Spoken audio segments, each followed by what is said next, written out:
This is a lesson on crafting an annotated bibliography in Turabian Chicago style, a quick guide to the purpose and process of developing an annotated bibliography. Hi, my name is Chad, and in this lesson I will teach you how to build, refine, and arrange your annotated bibliography by walking you through a few simple steps to writing one of your own. First, what is an annotated bibliography? An annotated bibliography is a compiled list of secondary sources on debated issues related to a topic, plus your one-paragraph evaluation of each source. Bibliography refers to the formal citation you will include in the list of bibliography entries. Annotation refers to your one-paragraph summary plus critical evaluation of the secondary source.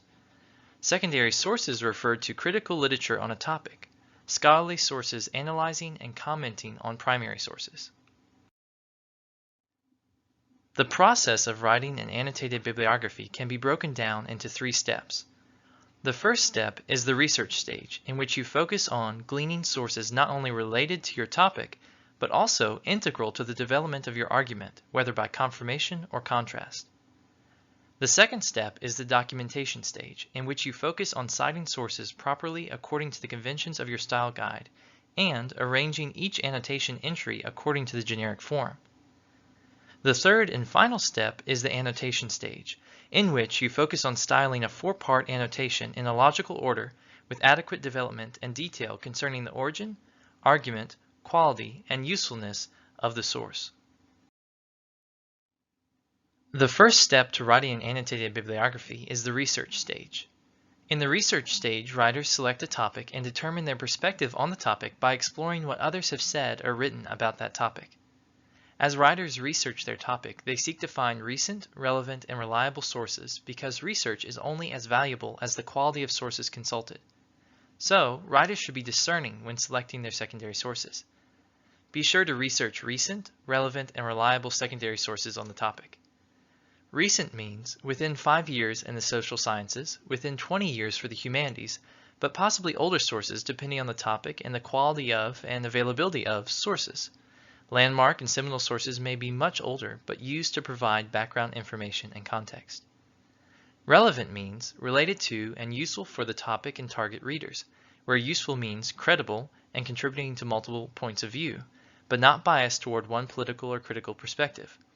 Sources should relate and possibly respond to one another, giving a sense of the ongoing conversation.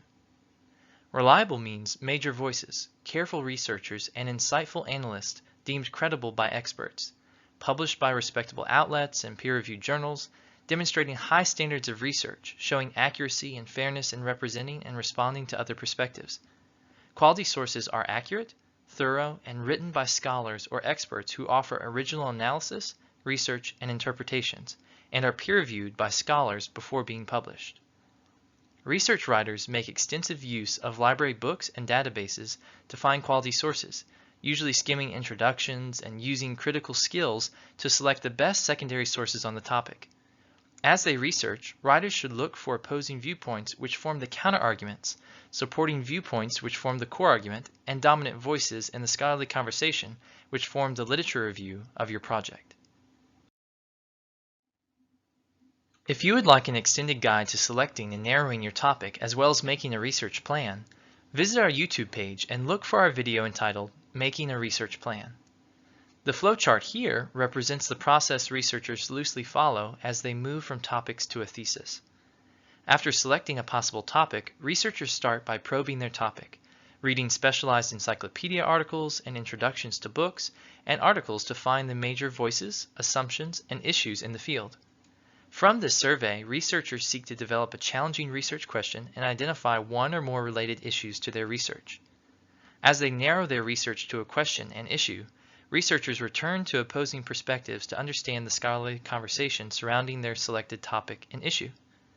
These steps help researchers not only draft a thesis, but also draft a literature review, which is a summary of scholarly perspectives on the topic or issue. Watch Making a Research Plan to learn more about the research stage. The second step to writing an annotated bibliography is the documentation stage. Here are 2 sample bibliography citations in Turabian style. We will use these as samples in our case study as we discuss documentation. Format annotated bibliographies just like you would a regular bibliography or work cited in Turabian style. Use hanging 0.5-inch indentations, single-spaced entries with 12-point spacing after each entry, an alphabetical list of entries arranged in order of last name, 12-point Times New Roman font, author's name, title of the work, publishing information. Be sure to include a title or some other identifying information at the top of your page, such as course, student name, etc. Remember to consult your style guide for additional rules and examples for documentation. The third step to writing an annotated bibliography is the annotation stage. Beneath your select citations, type a first-line indented paragraph that introduces, summarizes, and evaluates the source, applying a concise style and citing quotations in parentheses. This paragraph is your annotation for the source. Your annotation should include 4 kinds of information. First, include the writer's name and credentials, and critical approach if appropriate. Begin each annotation by identifying the writer, his or her professional title or credentials. If his or her critical approach is relevant, include it as well. If the author is anonymous, then name the editor, institution, or publisher as the authority or perspective. Second, include a summary of the thesis and relevant positions or evidence. The summary states the work's thesis and summarizes the argument, recording relevant issues, reasons, and evidence. Researchers summarize what is relevant to their topic, often quoting significant phrases or sentences for later use in writing. Third, include an evaluation of the source's quality. This evaluation assesses the source's quality with 3 questions. Answer the 3 questions in a sentence or 2 unless the answer is given or implied in the bibliography entry. What is the genre and purpose? Is it a book, a journal article, a specialized encyclopedia article, a review, an editorial summary, a report of scientific research? What is the purpose of the text? Next, who is the intended audience? Is the text intended for a general, specialized, or academic audience? And lastly, what is the media or outlet? Name and evaluate the publisher's reliability, especially for internet sources, magazine and newspaper articles, and encyclopedia articles. How fair or biased is the source? Fourth, include an evaluation of the source's usefulness on the topic. Conclude your annotation with 1 or 2 sentences stating precisely how the source helps one understand the topic. Does the source offer an insightful argument, a thorough summary of the scholarly conversation or debate, a fresh perspective or position on an issue, a review of the historical or critical context, some new evidence, a new application, or a thorough bibliography? Once you have clearly and concisely included these 4 types of information, then you are ready to move on to your next annotation. Here are the answers to a few common questions writers often ask as they craft their annotations. How much information should I include about the writer? Besides the writer's name, only include those details about the writer's professional or academic status that help to establish the credibility or suitability of the writer to address the topic. You do not need to spend more than a sentence on this component. Can I use first person, or should I only use third person? Do not use first or second person. You are writing the annotated bibliography for an academic audience, the research community, including oneself and others investigating the topic. So you should write in a formal style that is clear, concise, and in third-person perspective. Can I use quotations in my annotation? If so, how do I cite them? Yes, when writing an annotation, writers often include insightful quotations that summarize or highlight key claims. Whenever you quote, place the quotation in quotation marks and cite using parenthetical citation of page numbers.